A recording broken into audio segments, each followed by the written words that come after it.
देव, मनुष्य या फिर राक्षस, किस गण में हुआ है आपका जन्म?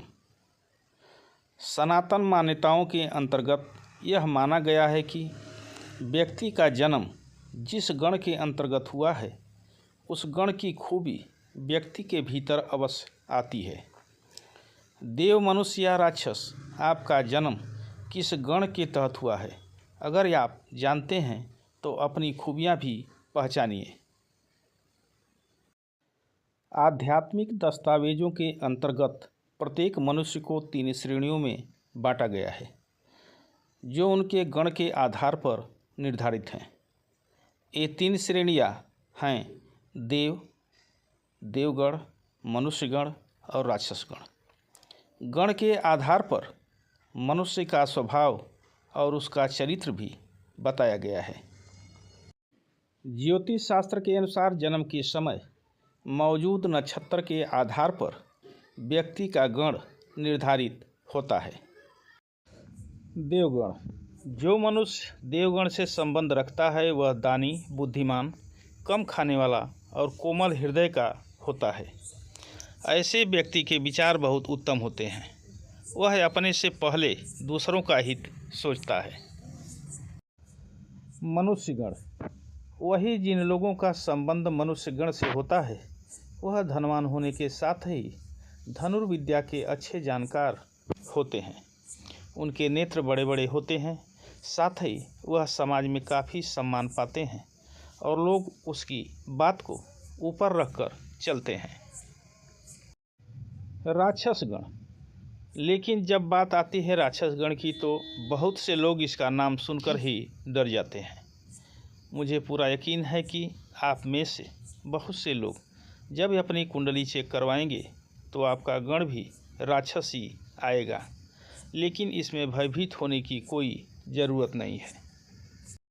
खूबियाँ, क्योंकि यह भी अन्य दोनों गणों की तरह एक गण ही है, लोग इसे गलत अर्थों में लेकर भ्रांतियाँ गढ़ने लगते हैं, जो कि कदापि सही नहीं है।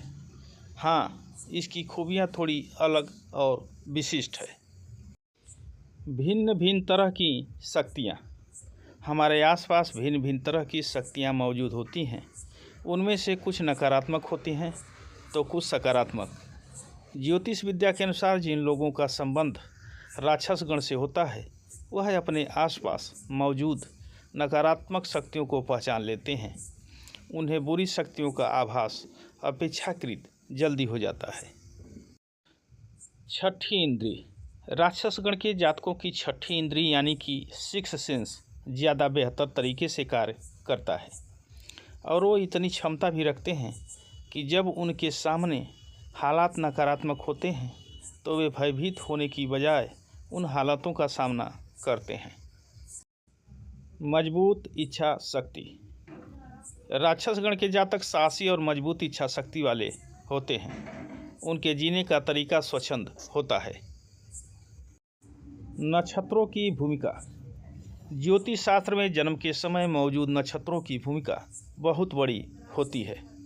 आप किस ग्रह के अंतर्गत जन्मे हैं, किस राशि के अधीन आते हैं और आपके जन्म का नक्षत्र क्या था, ये बात आपके पूरे जीवन की रूपरेखा खींच देती है। राक्षसगण, तो चलिए जानते हैं कि इस नक्षत्र में जन्मे लोग राक्षसगण के माने जाते हैं। नक्षत्र: अश्लेषा, विशाखा, कृतिका, मघा, ज्येष्ठा, मूल, धनिष्ठा। शतभिखा नक्षत्र में जन्म लेने वाले लोग राक्षसगण के अधीन माने जाते हैं। राक्षसगण, तो अगर आपको भी लगता है कि आपके भीतर भी राक्षसगण जैसे गुण या विशेषताएं मौजूद हैं तो एक बार किसी अच्छे ज्योतिष से अपनी कुंडली जरूर चेक करवा लें।